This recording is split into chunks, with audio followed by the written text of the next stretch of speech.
नमस्कार, मैं वैष्णवी चौहान और आप देख रहे हैं सुदर्शन न्यूज। आपका स्वागत करती हूं आपका राज्य आपकी खबर में। खबरों की तरफ रुख करेंगे। देवरिया जिले के सलेमपुर लोकसभा क्षेत्र में सांसद रमाशंकर विद्यार्थी ने सड़क, बिजली, शिक्षा और स्वास्थ्य के क्षेत्र में किए जा रहे विकास कार्यों पर विस्तार से जानकारी दी। उन्होंने बताया कि वे अपने लोकसभा क्षेत्र की समस्याओं को समय समय पर संसद में उठाते रहते हैं और जनता की अपेक्षाओं पर खरा उतरने का प्रयास कर रहे हैं। हमारे साथ बात करने के लिए इसमें सलेमपुर के सांसद रमाशंकर विद्यार्थी जी हैं। आप अपनी योजनाओं में क्या क्या रखे हैं और अभी तक आपने क्या क्या किया है? देखिए, आपके माध्यम से मैं अपने संसदीय क्षेत्र की जनता को नववर्ष की बधाई देता हूं। हमारे सलेमपुर के लोगों की अपेक्षा थी कि हमारा सांसद सदन में बोले, और जब से मैं चुनाव जीता हूं तब से सदन में सलेमपुर की आवाज, बेरोजगारों की आवाज, किसानों की आवाज, नौजवानों की आवाज, सैनिकों की आवाज, शिक्षा मित्रों की आवाज, रसोइया की आवाज, चौकीदार की आवाज आदि तमाम मुद्दों को लेकर के मैं पार्लियामेंट में मुखर हूं। और आपको जानकर ताज्जुब होगा कि अभी तक देवरिया जनपद में जो सेना के जवान थे हमारे, सैनिक कैंटीन नहीं था। लेकिन मेरे प्रयासों से जब मैं मामला पार्लियामेंट में उठाया तो माननीय रक्षा मंत्री जी ने यहाँ पर सैनिक कैंटीन दिया, जिससे हमारे 10,000 से ऊपर सैनिकों को गोरखपुर जाते जाते सामान खत्म हो जाता था, अब वो देवरिया में मिलेगा। ये मेरी उपलब्धि। इतना ही नहीं, हमारे संसदीय क्षेत्र में सड़कों के क्षेत्र में 8 सड़कें देवरिया जनपद की भाटपा और सलेमपुर के लिए भी पर्याप्त सड़क है। सर जी, शिक्षा, स्वास्थ्य, सड़क और बिजली की योजनाओं में कार्य करने में तत्पर। विद्यालयों का निर्माण कराया, वहीं पर लाइब्रेरी के लिए भी धन उपलब्ध करा करके लाइब्रेरी बच्चों को पढ़ने का उपाय किया। शिक्षा के क्षेत्र में मैं लगा हूं। हमारे वहाँ ये सौभाग्य की बात है कि केंद्रीय विद्यालय सलेमपुर चेरो में जब मैं पहली बार सांसद था तो मुझे उद्घाटन का अवसर मिला, और मैं लगा हूं माननीय मानव संसाधन मंत्री धर्मेंद्र प्रधान जी से कि हमारे संसदीय क्षेत्र के जनपद बलिया के बेलथरा, सिकंदरपुर और बांडी विधानसभा में तथा देवरिया जनपद की सलेमपुर और भाटपार विधानसभा में नजरों में तत्परता आंशिक विद्युतीकरण में मिल चुकी है। बाकी के लिए भी पर्याप्त सड़क है। फर्रुखाबाद से खबर है, जहां जिले में स्मार्टफोन और टैबलेट वितरण घोटाले का खुलासा हुआ। प्रतिभाशाली छात्रों को दिए जाने वाले 802 स्मार्टफोन और 5 टैबलेट गायब पाए गए। ई डिस्ट्रिक्ट मैनेजर अभिषेक चौहान की जिम्मेदारी में ये उपकरण गोदाम में आने के बाद अचानक लापता हो गए। मौके पर जांच में केवल 14 स्मार्टफोन और 5 टैबलेट मिले। जिले को कुल 36,950 स्मार्टफोन और 18,252 टैबलेट मिले थे। प्रभारी मंत्री जयवीर सिंह के निर्देश पर जिलाधिकारी आशुतोष कुमार द्विवेदी ने तुरंत जांच करवाई और अभिषेक चौहान पर फतेहगढ़ कोतवाली में मुकदमा दर्ज कराया। कल यहाँ से मोबाइल गायब हुए थे बड़ी संख्या में, जिस पर जांच कराएगी। क्या कार्रवाई की जिला प्रशासन द्वारा? देखिए, जो बच्चे पढ़ रहे थे डिग्री कॉलेज में, उनके लिए स्मार्टफोन और टैबलेट की सुविधा सरकार की ओर से दी थी, यहाँ अवेलेबल भी हुई थी। लेकिन पोर्टल के हिसाब से और जो प्रदर्शित हो रहा था और एक्चुअल जो गोदाम में था और इस कॉलेजों में जो सप्लाई था, उसमें अंतर आया। शिकायतें आई, उसकी जांच कराई गई तो लगभग 802 स्मार्टफोन अभी मिसमैच या मिसिंग थे, और उसकी रिकवरी के प्रयास किए जा रहे हैं। उसी प्रक्रिया में एफआईआर भी कराया गया है। कुछ रिकवर होने भी लगे हैं, तो उम्मीद है कि सब रिकवर हो जाएंगे और जो दोषी होंगे उन पर कार्रवाई की जाएगी। अमरोहा से खबर है, जहां जिलाधिकारी निधि गुप्ता वत्स के निर्देश पर नगर पालिका परिषद ने अतिक्रमण के खिलाफ सख्त कार्रवाई की। अतरासी चौराहे पर बुलडोजर चलाकर सड़क किनारे लगे फोल्डिंग ठेले और अन्य अवैध निर्माण हटवाए गए। अधिशासी अधिकारी डॉक्टर ब्रजेश कुमार ने बताया कि अतिक्रमण से दृश्य बाधित हो रहा था और सड़क हादसों का खतरा बढ़ रहा था। वहीं प्रशासन ने दुकानदारों से अपील की है कि वे स्वयं अतिक्रमण हटाएं, अन्यथा कड़ी कार्रवाई की जाएगी। शहर में यातायात और जन सुरक्षा के लिए किसी भी प्रकार का समझौता नहीं किया जाएगा। जैसा कि आप जानते हैं, वर्तमान समय माननीय मुख्यमंत्री जी जो है वो सड़क सुरक्षा को लेकर बहुत चिंतित है और उनके द्वारा पूर्व में वीसी में कई प्रकार के निर्देश दिए थे, जिसके अनुपालन में जिलाधिकारी महोदय द्वारा पूर्व में जो सड़क सुरक्षा की बैठक हुई थी उसमें निर्देश दिए गए थे कि जितने भी चौराहे हैं उन चौराहे के आसपास 100 मीटर तक उन्हें खाली रखा जाए ताकि आवागमन में कोई बाधित ना हो और किसी प्रकार की कोई एक्सीडेंट की संभावना ना हो।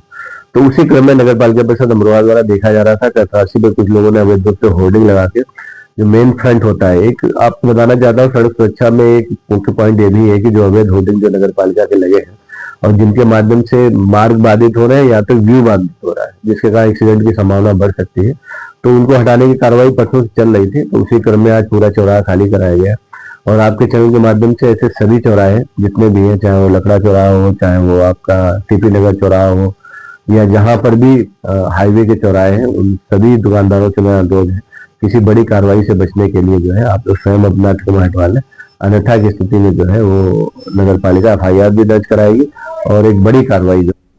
बुलंदशहर से खबर है, जहां संघ शताब्दी वर्ष के उपलक्ष्य में आयोजित हिंदू विराट सम्मेलन में कल्की धाम पीठाधीश्वर आचार्य प्रमोद कृष्णम ने भारत की एकता और सनातन संस्कृति पर जोर दिया। उन्होंने कहा कि कुछ तत्व भारत को तोड़ना चाहते हैं और सत्ता पाने के लिए किसी भी हद तक जा सकते हैं। आचार्य प्रमोद ने बांग्लादेश पर सख्त कार्रवाई की आवश्यकता जताई। उन्होंने मणिशंकर अय्यर, राहुल गांधी और ओवैसी पर भी निशाना साधा। आचार्य ने धर्म परिवर्तन को परमात्मा का विरोध बताया और योगी सरकार की जनहित कार्यों की सराहना की।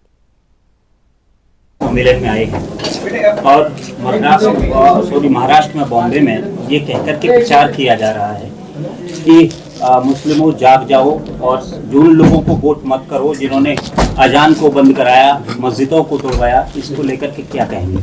अभी से चुनावी मुद्दा बन रहा है। देखिए, हिंदुत्व कोई चुनावी मुद्दा नहीं है। हिंदुत्व का जागरण, सनातन का जागरण भारत के भविष्य के मार्ग को प्रशस्त करता है। भारत एक महाशक्ति बनने के पथ पर है। भारत के प्रधानमंत्री नरेंद्र मोदी जी के नेतृत्व में आज पूरी दुनिया भारत की तरफ देख रही है और इन परिस्थितियों में, और ये कभी दुनिया के इतिहास में ऐसा कभी नहीं हुआ कि अमेरिका भी भारत को उतना ही सम्मान दे रहा है जितना रूस दे रहा है। ईरान भी भारत के साथ है और इजराइल भी भारत के साथ है। तो सवाल इस बात का है कि जब पूरे विश्व के वैश्विक पटल पर भारत अपनी ध्वजा। बस्ती से खबर है, जहां लखनऊ और आगरा के धर्मांतरण मामले से जुड़े तार अब बस्ती मेडिकल कॉलेज तक पहुंच गए हैं। महर्षि वशिष्ठ मेडिकल कॉलेज में सुरक्षा बढ़ा दी गई है और हर आने जाने वाले की गहन जांच की जा रही है। आरोप है कि कुछ छात्र छात्राओं को स्थानीय मौलवियों के इशारे पर मदरसों में भेजा जाता है और धर्म परिवर्तन के लिए प्रेरित किया जाता है। हिंदू संगठनों ने एसपी को ज्ञापन सौंपकर सख्त कार्रवाई की मांग की है। वहीं प्रिंसिपल मनोज कुमार ने कहा है कि कैंपस सीसीटीवी से पूरी तरह सुरक्षित है और किसी को भी बिना अनुमति प्रवेश नहीं मिलता। मामले की जांच यूपी एसटीएफ को सौंपी गई है। देखिए, यहाँ पर ऐसा कोई मामला अभी तक संज्ञान में नहीं आया। मैं यहाँ पिछले लगभग 7 सालों से हैं, आज तक कोई मामला ऐसा नहीं आया। और हमारे यहाँ सुरक्षा की दृष्टि से हॉस्टल में भी सीसीटीवी कैमरे हैं, गेट पे भी है, कैंपस में भी है। और जो भी बाहरी कोई आता है, चाहे वो किसी का पेरेंट हो, चाहे किसी से मिलने आए। KGMU के धर्मांतर के मामले में आप बता दें कि यूपी के एसटीएफ की टीम ने कमान संभाल रखी है। फिलहाल आपको बता दें कि धर्मांतर का जो मामला है, कहीं ना कहीं इसका मामला बस्ती से भी इसके तार जुड़े हुए माने जा रहे हैं। फिलहाल इस KGMU के मामले में बस्ती में भी देखा गया बस्ती के जो इंटर्नशिप के डॉक्टर है, फिलहाल ये भी जानकारी सूत्रों के हवाले से लगे कुछ मौलाना यहाँ पे आए थे। यहाँ आने के बाद में जो इंटर्नशिप के जो डॉक्टर्स हैं उनसे मुलाकात हुई, उन्होंने उनको तामील दी, कुछ उन लोगों को समझाया भी। यह भी माना जाता है कि बकरीद के समय में जो मौलाना है उनके द्वारा यहाँ पे कोई पार्टी भी की गई थी, बकरा पार्टी की गई। फिलहाल जिस तरीके से जो धर्मांतर का मामला, इस मामले में एसटीएफ ने कमान संभाल रखी है, वो जांच करे। फिलहाल जिस तरीके जब ये धर्मांतर का मामला एक्टिव होने के बाद में कहीं ना कहीं बस्ती पुलिस भी एक्टिव हो गई है और बस्ती के जो महर्षि वशिष्ठ मेडिकल कॉलेज है वहां पे भी आने जाने वाले लोगों की जांच की जा रही है, उनसे पूछताछ की जा रही है कि कहां से वो लोग आ रहे हैं। फिलहाल अब आपको बता मुजफ्फरनगर से खबर है, जहां रतनपुरी थाना क्षेत्र में सजायाफ्ता गैंगस्टर जाहिद और उसके बेटे व परिजनों की अवैध संपत्ति पर मुजफ्फरनगर पुलिस ने बड़ी कार्रवाई की। गौहत्या और अन्य संगीन अपराधों से अर्जित करीब 15 करोड़ 50 लाख रुपए की संपत्तियां गैंगस्टर एक्ट की धारा 14(1) के तहत कुर्क कर दी गई है। वहीं पुलिस ने सक्षम अधिकारियों की मौजूदगी में ये कार्रवाई की। जाहिद गैंग के सदस्य हत्या, गौकशी और हत्या के प्रयास जैसी घटनाओं में शामिल रहे हैं। वहीं अधिकारियों ने कहा है कि अपराध से अर्जित धन को बेटे और पत्नी के नाम पर खरीदी गई संपत्ति से अलग किया गया। मामला बहुत ही गंभीर है। जो गोकश है एक मशहूर जाहिद नाम का और उसका बेटा खालिद, इसके बारे में ये जानकारी की गई कि इसके खिलाफ कई मुकदमे गोकशी के 5 आपराधिक इतिहास इसका और इसके बेटे के खिलाफ 9 मुकदमे दर्ज हैं खालिद के खिलाफ, जो कि गैंगस्टर सहित और गोकशी के तमाम मुकदमे दर्ज हैं। इसमें इन्होंने के द्वारा जब तफ्तीश की जाती है, जांच की जाती है, 14(1) गैंगस्टर के तहत चार्जशीट लगने के बाद इसमें 14(1) गैंगस्टर के तहत रिपोर्ट गई थी कि इनके द्वारा करीब 35 बीघा खेत जो कि गोकशी करके इस तरह से धनोपार्जन किया गया था, आर्थिक अपराध किया गया था, भौतिक लाभ कमाया गया था, जिसके आधार पर जिलाधिकारी महोदय मुजफ्फरनगर द्वारा पुलिस की रिपोर्ट के आधार पर, जिसमें एसपीआरए, सीओ बुढ़ाना और एसएचओ रतनपुर। और खबर ललितपुर से है, जहां 10वें सशस्त्र सेना वेटरन्स दिवस के अवसर पर जिलाधिकारी सत्यप्रकाश ने जिले की वीर नारियों, पूर्व सैनिकों और वशिष्ठ पदक विजेताओं को शॉल, पत्र और स्मृति चिन्ह देकर सम्मानित किया। जिलाधिकारी ने कहा कि देश की सुरक्षा और प्रगति में सैनिकों का योगदान अभूतपूर्व है और उनके साहस व देशभक्ति हम सभी के लिए प्रेरणा स्रोत है। इस अवसर पर जिलाधिकारी ने श्रीमती संध्या चंदेल सहित सभी सम्मानितों को पुरस्कार प्रदान किया। वहीं जिला प्रशासन ने सभी से कहा कि सैनिकों और उनके आश्रितों की समस्याओं के समाधान के लिए हमेशा प्रतिबद्ध रहेगा। और अगली खबर वृंदावन से, जहां एक युवक द्वारा शादी का झांसा देकर युवती का आपत्तिजनक वीडियो बनाया और सोशल मीडिया पर वायरल करने का मामला सामने आया है। बता दें कि पीड़ित ने बताया है कि युवक ने पहले भरोसा दिलाया, फिर धमकी देकर 1 लाख रुपए की मांग की। जब युवती ने भुगतान नहीं किया तो वीडियो अपलोड कर दिया गया। पुलिस ने गंभीरता से मामला लिया और आईटी एक्ट समेत अन्य धाराओं में मुकदमा दर्ज कर आरोपी की तलाश शुरू कर दी गई है। वहीं पुलिस अब वीडियो की सटीक लोकेशन और इसमें शामिल अन्य लोगों की जांच कर रही है। पूरे सोशल मीडिया पे वीडियो वायरल हो रहा है, क्या वो वीडियो आपका है? हाँ, वो मेरा ही है। किस तरह उस लड़के से आपकी मुलाकात हुई? किस तरह उसने अपने प्रेम जाल में उसने मुझसे नॉर्मली बात की थी, फिर उसने मुझसे बोला कि मैं तुझसे शादी करूंगा। बातचीत करी थी, पहले तो मैंने उसे इग्नोर किया था, उसके बाद उसने मुझसे बात स्टार्ट करी। 2-3 महीने मेरी बात हुई थी। उसके बाद मैं उससे मिलने गई थी मथुरा पे, लव विंग्स पे। तो उसके बाद उसने मुझसे बोला कि मैं तुझसे शादी करूंगा और फिर उसने 2-3 दिन बाद जब मैं मिल के आ गई उसके बाद उसने मुझसे मना कर दिया और उसने मेरे साथ सारी चीज़ें कर ली थी। तो ये वीडियो कब वायरल हुआ था? ये वीडियो मतलब समथिंग 1 साल बाद उसने वायरल किया है। क्या आपसे कुछ पैसे वगैरह की कोई मांग की थी? उसने मुझ पे बीच में बात की थी, मतलब 2-3 महीने बाद उसने मुझसे बात करने की कोशिश की थी कि मेरे को रिलेशन में आना है दोबारा। अब आपका वीडियो एक वायरल हो रहा है और अबुआ जी आजकल एक सोशल मीडिया प्लेटफॉर्म पर कुछ वायरल वीडियो चल रहे हैं, कल मेरे पास पीड़िता आई थी जिसका वीडियो वायरल हो रहा है और उसकी माँ, उसकी बड़ी बहन और उसका भाई आए थे। काफ़ी परेशान और भयभीत थे वो। उनका यही कहना था कि हम घर से निकल नहीं पा रहे हैं, लोग हमसे तरह तरह के सवाल पूछ रहे हैं। लड़की भी काफ़ी डरी हुई थी और भयभीत थी। उस लड़की के भाई ने मुझे कई वीडियोस दिखाए और कुछ वीडियोस तो उस लड़के ने उसके लड़की के भाई ने उसी लड़के से पैसे दे के मंगाए, पेटीएम पे पैसे किए हैं और फिर उस लड़के ने वो वीडियो भेजे हैं। और उस लड़के का कहना है कि इस लड़के के पास 7 या 8 लड़कियों के और एक कोई विवाहिता महिला है, उसके वीडियो हैं जिनको ये भेज रहा है और बेच रहा है। इस लड़की का वीडियो लगभग शायद 4 या 5 दिन पहले फेसबुक पर अपलोड किया था, जिसे लोगों ने तेज़ी से वायरल किया और बहुत ही शर्मनाक घटना है हमारे समाज की। ये वृंदावन धाम की और वृंदावन का ही एक युवक, वृंदावन की ही एक बेटी और अन्य बेटियों को जिस तरह से कलंकित कर रहा है और फिर वायरल करके उनको बदनाम कर रहा है, ये दोनों ही चीज़ें बहुत दुखद हैं और ऐसी चीज़ें नहीं होनी चाहिए, परंतु हुआ है।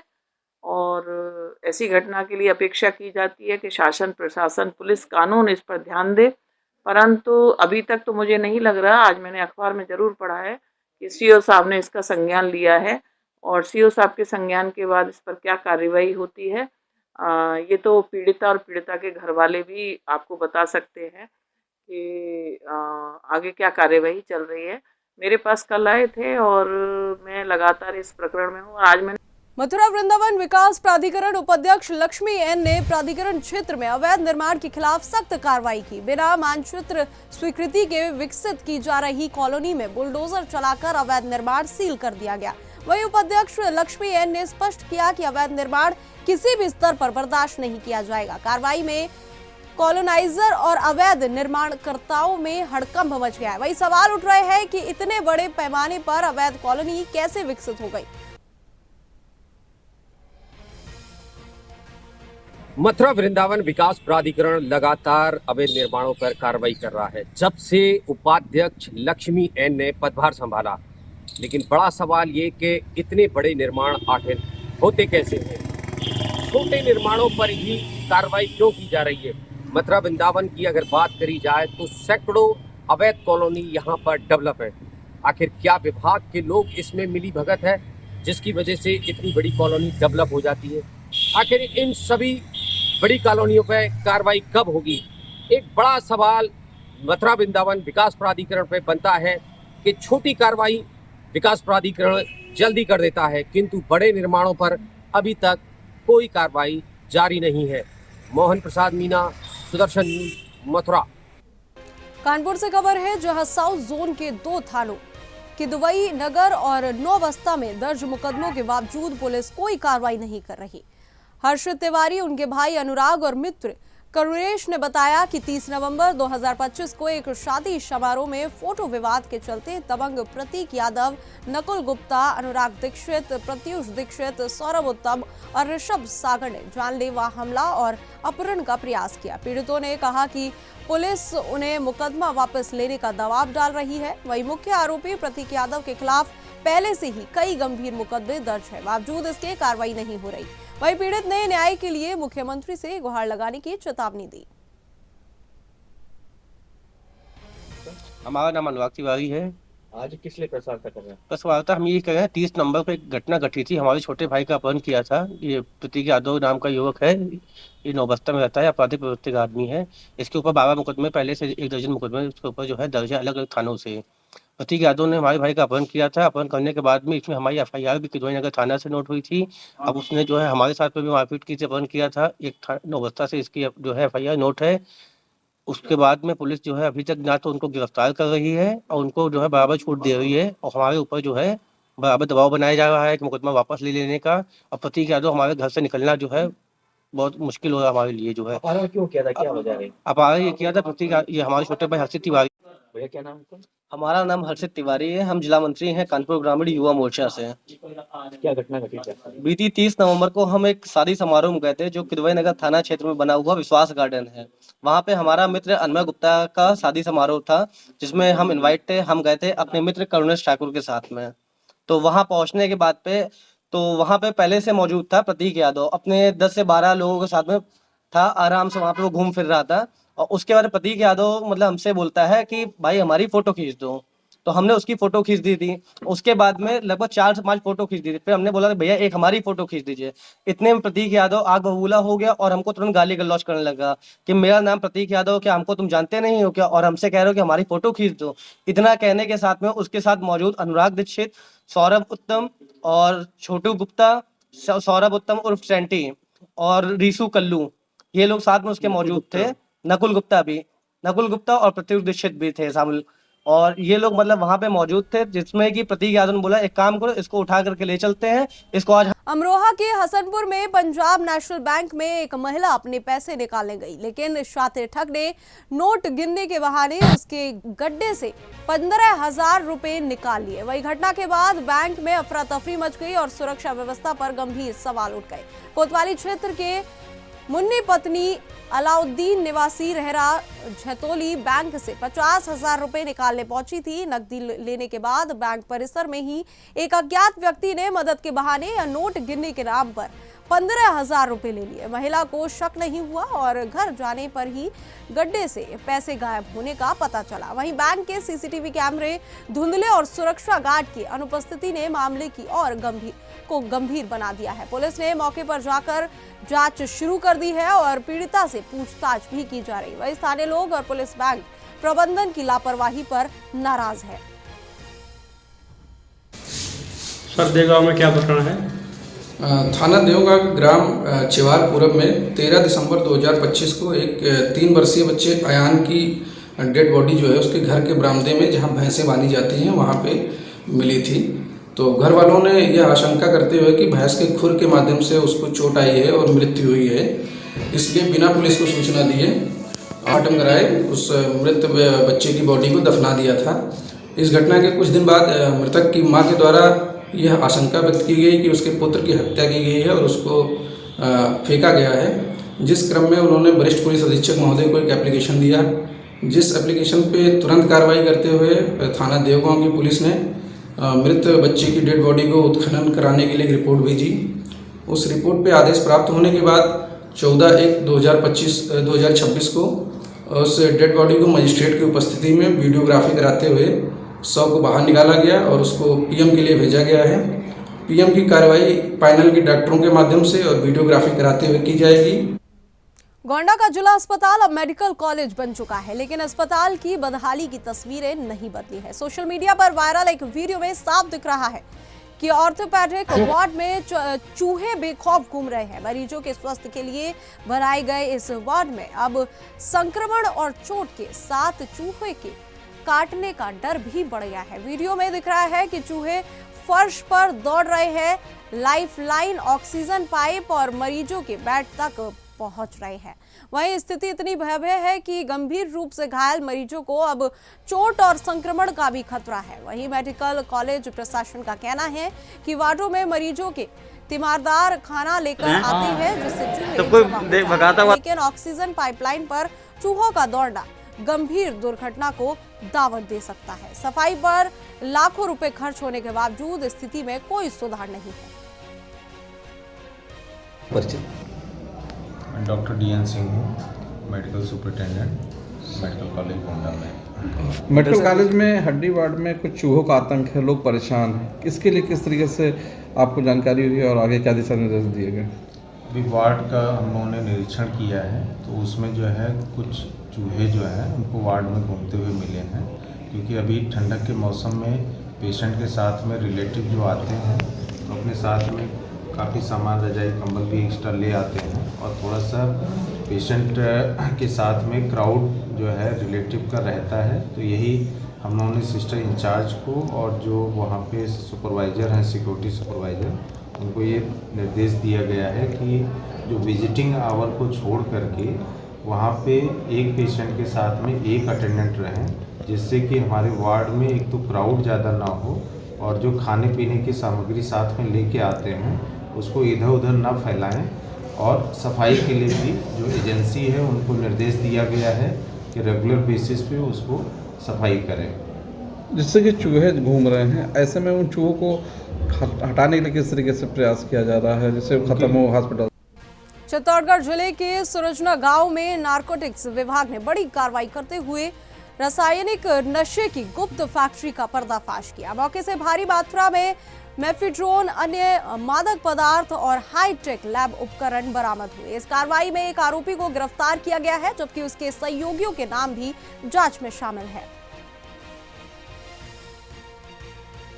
चित्तौड़गढ़ जिले के कोतवाली थाना क्षेत्र के सुरजना गांव में, सुरजना गांव के जो पुरानी आबादी है उस जगह एक मांगीलाल धाकड़ करके है जिसने अपना मकान जो है वो किराए पे दे रखा था, और उसके एक जो एमपी का रहने वाला, मंदसौर का रहने वाला सोनू उर्फ अकबर, जो कि यहाँ पर एमडी जो बनाने का काम करता था, यहाँ जो फैक्ट्री पकड़ी है, यानी चित्तौड़गढ़ जिले की कोतवाली थाना क्षेत्र और यहाँ की जो फिर नारकोटिक विभाग की टीम है, उनको भी ये जानकारी नहीं थी कि यहाँ पर इस तरह की कोई फैक्ट्री चल रही है। या और ये कोटा की जो टीम है, उस कोटा की टीम ने नारकोटिक टीम ने यहाँ आकर मंगलवार को कार्रवाई की और लगभग यहाँ 2 दर्जन से अधिक पुलिसकर्मी अधिकारी यहाँ पर डेरा डाले रहे और सोनू सिंह को यहाँ से गिरफ्तार किया और लगभग यहाँ पर 1 किलोग्राम के लगभग 107 ग्राम के लगभग यहाँ पर एमडी पाउडर पकड़ा है और एमडी बनाने का जो मटेरियल है वो भी यहाँ से बरामद किया गया है। अब पुलिस ने एक जनों को गिरफ्तार तो किया है और जो यहाँ का जो मालिक है उसकी गिरफ्तारी की भी तैयारी चल रही है, लेकिन अभी जो है ये पता, अब पुलिस की जांच में अब सामने आएगा कि ये माल कहाँ से आता था और यहाँ बनाया जाता था और ये कहाँ सप्लाई किया जाता था। और सबसे बड़ी बात ये है कि यहाँ के कुछ जो लोग हैं, नामी गिरामी लोग हैं, उनके भी नाम यहाँ सामने आ रहे हैं, लेकिन अब वो पुलिस जो है वो खुलासा करेगी, क्योंकि अब भी कोई भी अधिकारी इसको बताने को तैयार नहीं है। यहाँ के जो गांव वाले हैं वो गांव वाले भी बिल्कुल डरे सहमे से हैं, क्योंकि जब टीम आई थी तो टीम ने इसको पूरी तरीके से एक तरह से छावनी बना दिया था और ग्रामीणों ने जो वीडियो भी बनाया था उन वीडियो को भी डिलीट करवा दिया था। तो अब ये जांच कहाँ आगे आने वाले समय पता चलेगा कि इस फैक्ट्री जो चल रही थी यहाँ पर, इसके पीछे, पर्दे के पीछे और कौन कौन लोग थे। जबकि हमेशा सामने आता है कि जो राजनीतिक पार्टी के लोग हैं वो कहते हैं कि समुदाय विशेष के लोग जो हैं वो इसमें, जबकि यहाँ चित्तौड़गढ़ में जो अकबर नाम का, जो सोनू नाम का व्यक्ति है, उसका असली नाम तो अकबर है और वो मंदसौर का रहने वाला है, लेकिन वो अपना नाम बदल कर और यहाँ पर ये जो नशे की फैक्ट्री चला रहा था, एक लेब चला रहा था और यहाँ के लोगों को नशे में, जो नवयुवा पीढ़ी है उसको नशे में उससे झोंकने जा रहा था। अब वो सोचने वाली बात है, जबकि हर समय यही कहा जाता है कि नहीं, जो भी आतंकवादी है या जो गलत काम करता है वो एक समुदाय विशेष का होता है, लेकिन आज एक बार फिर ये साबित हुआ है कि जिस तरीके से नारकोटिक विभाग की टीम ने उसको पकड़ा है और उससे पूछताछ की है तो उसने अपना नाम, पहले तो उसने अपना नाम सोनू बताया और यहाँ के लोगों को जिसको भी सोनू नाम बताया, लेकिन जब जांच सामने आई तो पता चला कि वो अकबर नाम का व्यक्ति है और वो मुस्लिम है और वो मंदसौर का रहने वाला है। अब देखिए पुलिस इस पूरे जो ड्रग्स का जो खेल चल रहा था या फैक्ट्री चल रही थी उसका भांडाफोड़ करने में कामयाब होती है, या ये कुछ छूट भैया जो लोग हैं या जो किराए के लोग हैं उन्हीं पे कार्रवाई होती है, या इनके मेन सरगना तक पुलिस पहुंच पाती है। मैं चित्तौड़गढ़ से श्याम वैष्णव। कर्नाटक के बेलगावी जिले में हिडकल डैम के पास मोरारजी देसाई छात्रावास स्कूल के 14 वर्षीय छात्र कार्तिक मंजुनाथ गाडीवडर की नहर में गिरने से मौत हो गई। घटना मंगलवार को स्कूल के दौरान हुई। स्थानीय लोगों ने 2 अन्य छात्रों को बचाया, लेकिन कार्तिक डूब गया। वहीं परिजनों ने स्कूल स्टाफ और वार्डन पर संदेह जताते हुए मौके पर जिलाधिकारी से जांच की मांग की है।